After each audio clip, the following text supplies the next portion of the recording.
right, well, I think to make sure we stay on time, it's a good time to get started with our presentation for today. So everyone who has joined with us, welcome to the second installment of our webinar series, Leveraging Your Data to Benefit Your Stakeholders. My name is Jacob Wales. I'm a financial analyst here for 3+1, and I will be your host today. It is my pleasure to introduce to you Bill Cherry, Director of Public Partnerships of 3+1. And before we get started, I'd like to share a little bit about Bill with you. Prior to retiring, Bill had a 37-year career in public service, including serving as an elected official at the village, town, and county levels. He was Schoharie County's chief financial officer and elected county treasurer for 24 years. In the aftermath of Hurricane Irene in 2011, Bill also served for 8 years as the county's flood recovery coordinator. He was responsible for overseeing the reconstruction of several county government buildings, supervising infrastructure projects worth $100 million, and coordinating countless FEMA reimbursements. Bill is a past president of the New York State Association of Counties, was chairman of the NYSAC Investment Committee, and served on NYSAC's board of directors for 12 years. He was a member of the board of directors of the National Association of Counties, and during his time in office, he was a member of the National Association of County Treasurers and Finance Officers, a member of the Government Finance Officers Association, and past president of the Board of Governors of the New York State Municipal Insurance Reciprocal. Additionally, he is a past president of the New York State County Treasurers and Finance Officers Association and was the recipient of the County Treasurer of the Year Award in 2013 and the President's Award in 2016. If you have any questions about the presentation, we have allowed 10 minutes at the end, and we will open the floor to any questions you may have at that time. Feel free in the meantime, if you think of any questions, to enter them in during the presentation using the chat function down below, and we'll be sure that we get to them at the end of the webinar. With that, Bill, how are you doing fine today? I'm doing well, Jacob. Thank you very much for hosting today's webinar, and thank you to everyone who's joined our broadcast today.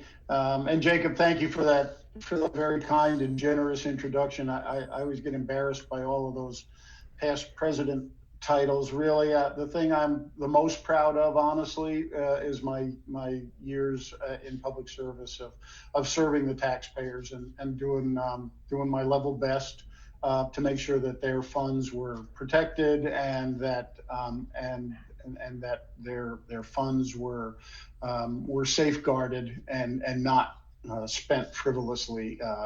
So thank you for the introduction, and I'm honored to be here on behalf of 3+1 today. And we're honored to have you. Now, I've got a few questions myself for you today, and the first one is, did you use liquidity data when you were a treasurer? And how have the tools that finance officers use changed over the years? Oh, I definitely used liquidity data, but it was limited, Jacob. We didn't have the tools when I was a treasurer that we now have. For example, when I used to go to renew a CD, my chief accountant would come in and say, "Bill, we've got a $5 million CD that's going to renew. It's a 30-day CD. Should we renew that?" And it was really a sort of a back of the envelope guesstimate of what we needed to do back then. I mean, I knew, generally how much we had on deposit, but nobody can keep track of all the different bank accounts and all the different funds. Basically, as a treasurer, you're aware of the one or two big accounts. So my questions would be things like, are we going to need the $5 million over the next 30 days? And if the answer was no, then sure, we'd renew the CD, and we would try to get the best rates we could. But a lot of times it was hard to get competitive rates from banks. We had a small radar scope, if you will, of who was doing business with us. So the tools have changed. Technology obviously has evolved and improved. And so now with 3+1 and our cash vest reports, we're able to do a much more exacting and thorough and precise analysis, and our clients have a wealth of information to be able to use. I compare it to, when I was a kid, a serious document was the Farmer's Almanac, a rural community in upstate New York. A farming community is where I grew up, and And the Farmer's Almanac was something that they used to make real predictions on the coming year's weather versus now, just think of what we have with Doppler radar and satellite technology and financial technology and fintech. It has evolved in the same way, and it's great for treasurers to be able to tap into that new technology. And let me ask you also, what exactly is liquidity and how is it different from, say, cash flow? Yeah, sure. Liquidity is all of the public entity's funds, not just one or two bank accounts, as I mentioned before, but all bank accounts and all bank accounts at all different banking institutions. Some municipalities have dozens, honestly, sometimes hundreds of different separate bank accounts, and it might span five, six, seven, eight, 10 banks. And so all of that cash looked at in a global holistic way, that's liquidity. And the chart you have on there is I like to use because I think of cash flow as picture yourself in a boat, on top of a lake or an ocean. And when you're in the boat, you can feel the waves. You can sense whether the swells are big or small. Are they 2 foot? Are they 4 foot? And you're gauging the up and the down. But you really have no information about what's below you, unless you can see down a few feet. But you don't know if the water is 500 feet deep or if there's a rocky shoal just underneath the keel of the boat. Liquidity analysis is like that. It gives you a view of the entire, if you will, depths of your cash. I can definitely say, growing up as a fisherman, that the depth is very important information. Yes, it Uh, is. and speaking of some of that information, and especially with the title of our presentation here, how important would you say the information of how much and for how long is? Yeah, it's really critically important. You have to know how much cash you have, and I don't mean just cash flow, but again, to go back to liquidity, you need to know how much you have, and you also need to know how long you're going to have that on deposit for, Jacob. It's the two pieces of information together that create a powerful tool. How much liquidity you have, and confidently being able to predict how long some of that liquidity will remain on deposit. It varies. It's in layers or levels, of course, because it doesn't all come in or all go out in a municipality. You need to know that some of your liquidity is going to be on deposit for 6 months. Some of it's going to be on deposit for 12 months. The long-term liquidity could easily be on deposit and untouched for 24 months. And so knowing that and knowing how much liquidity is in each one of those levels is a key factor. And to get more to the bottom line, so to speak, how can liquidity analysis combined with rate benchmarking help a public entity's bottom line?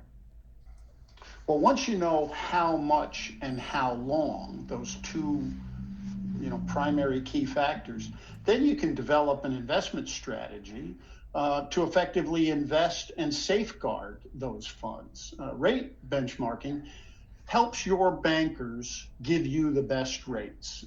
Bankers, if you go to your bank and after liquidity analysis, you know that you're going to have, to use the example that's on this chart, $5 million, and you're going to have it on deposit, well, we'll say for 2 years. You're not going to need that $5 million for 24 months. If you know that, your banker is able to have confidence that those funds will remain on deposit in his or her institution. They can then use those funds for their own purposes, whether it's a loan generating program that they're about to embark on in the bank or whatever. Banks value a municipality's cash differently. Sometimes a bank simply doesn't need your cash. They've said it to me many times as a treasurer. Bill, we're sorry, we just can't take the deposit. We don't need your cash. And Other times they may not say that, but the rate is so low that essentially zero, that they're kind of saying that. On the other hand, another bank that you're already working with may have a need for liquidity, and they're willing to pay for that. So if you look at this chart, you can see that these are actual real rates as of January 27th. Seven different banking institutions, and they range from, starting at the bottom of the chart, bank number 7, a daily rate of 3 basis points. And to the top of the chart there, bank number 1 is offering a 24-month treasury bill for 1.20%. Well, Jacob, if I know that I don't need that $5 million for 2 years, whether it's, I happen to do the math on 2 years, but 1 year, 9 months, 6 months, it all works the same. If I know I'm not going to need that for 2 years, I can generate $60,000 just in year 1 on that interest revenue. That's together over the 2 years, it would be $120,000. Versus $5 million if I left it in a money market account at a daily rate, would only be $1,500 in interest revenue. So that's a huge difference and benefit for the taxpayers. And that's fantastic. And do you know, do auditors and credit rating agencies value this liquidity data as well? They do.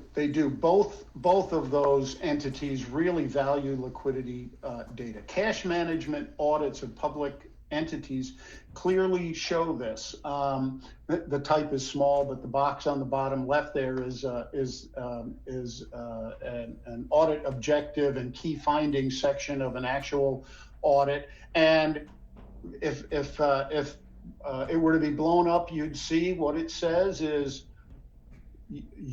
we, the auditors, are saying your entity needs to regularly look at how much liquidity you have. You need to regularly perform future forecasts to determine how long that cash will remain on deposit, and you need to find the best rates. So auditors truly value liquidity data because it shows that the entity is performing effective cash management. And that goes for state oversight agencies as well that come in to look at counties and other municipalities. And rating agencies love liquidity data because it provides a wealth of information that can reduce risk. A real life example of that is Allegheny County, New York.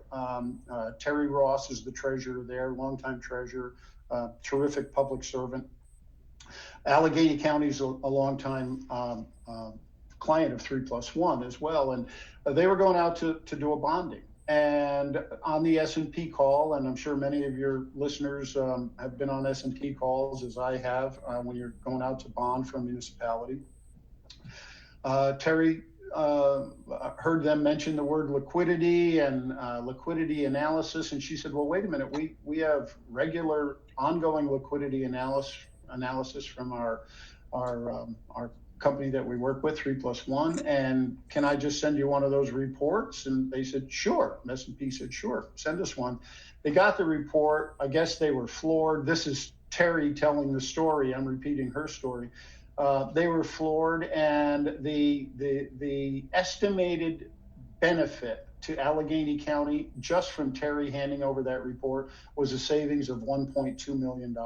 So it's just a great tool, and can often lead to upgrades in a municipality's rating as well, just having the liquidity analysis reports. And to touch more on those specific examples, do you know of other financial results that are truly significant from using this liquidity data?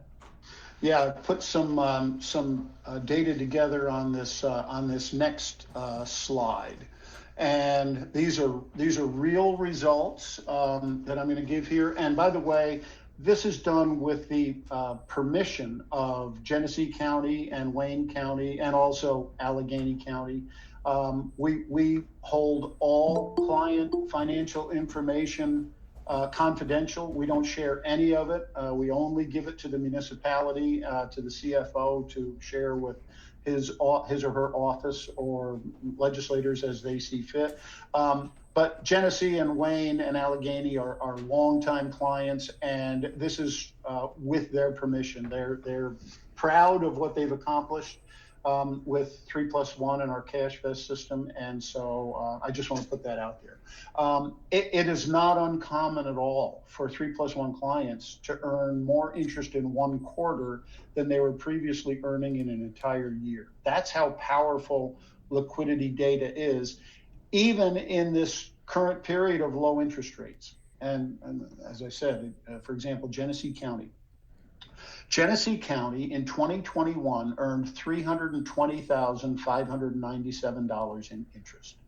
Now, compare that to $28,215 that they would have earned at daily rates. And those daily rates are calculated based upon U.S. Treasury daily index rates.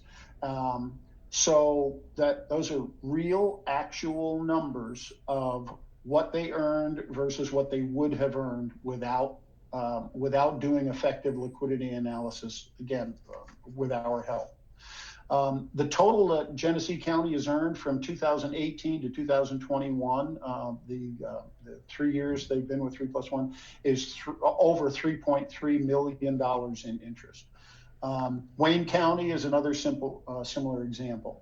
$828,000 interest earned in 2021 versus $60,623 at daily U.S. Treasury market index rates.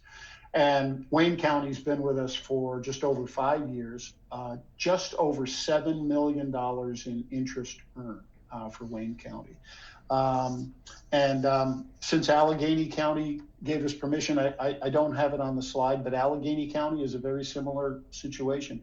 Allegheny County in 2021 earned $250,143, just over $250,000, without their use of effective liquidity analysis and cash management with 3+1's help. They would have only earned $20,140. And Allegheny County has earned $2.1 million using 3+1. So it's not nickels and dimes. It's real money, and that's the message that I try to stress to my fellow treasurers. I'm retired now from public service, but I still think of them as my colleagues, and I think a lot of treasurers think, well, interest rates are low. I'm not going to make anything no matter what I do. It's not going to be worth the trouble. But it is, and it's not trouble. Actually, it's really very easy. What we do, what CashFest and 3+1 do, is take the work off your plate for the CFO, and just all the decisions remain with the CFO.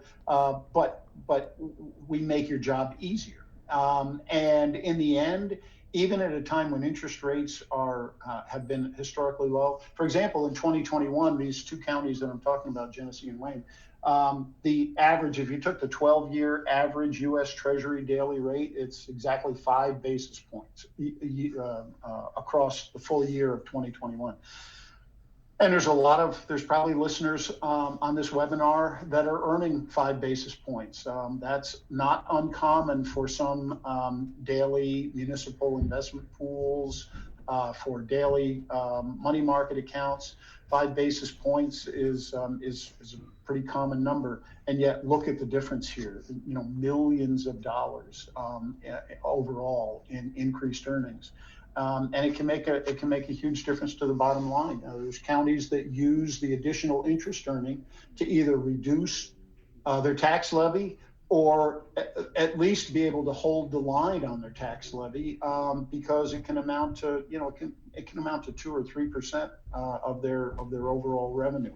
So I'm just a big fan of of effective cash management. I always tried to do that during my years as a treasurer, but I simply didn't have the kind of tools that we have now, and it's an exciting time. You know, there's a lot going on as we go into 2022 as well, Jacob.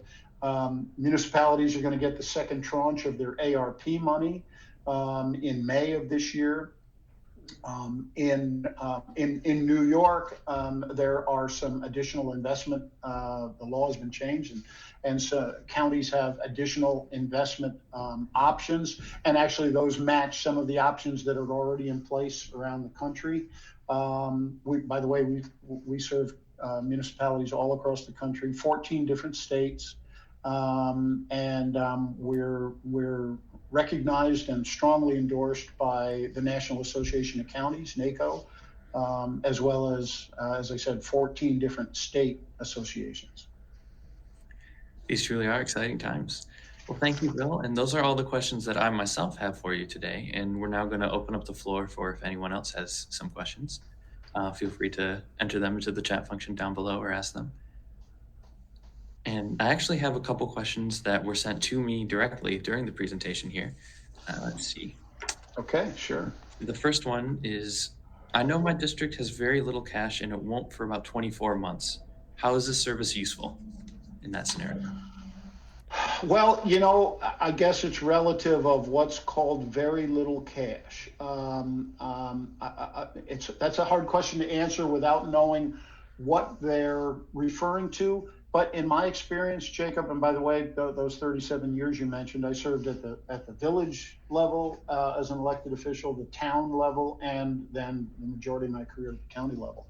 And even smaller municipalities that think they don't have any money probably do have money between fund balances and highway fund, general fund. Often there's a sewer and water fund.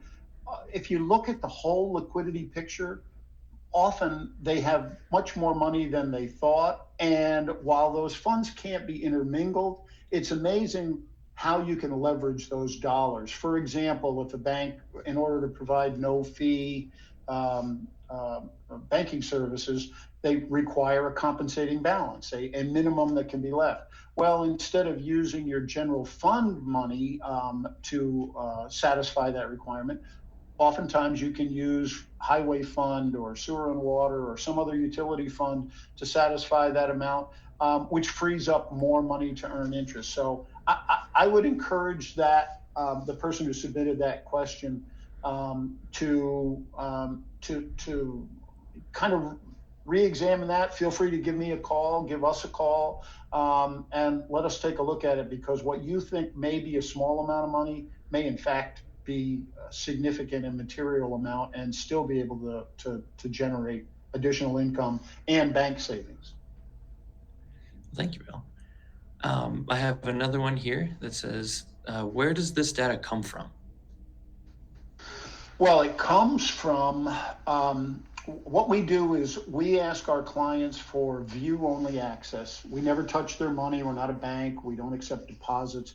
We just have electronic view-only access to their banking transactions, all of their banking transactions, and again, only obviously with their permission, but we have access to all of their banking transactions across all of their accounts. So what we do is we compile millions of bits of data from all of those transactions, and municipalities tend to follow a cycle.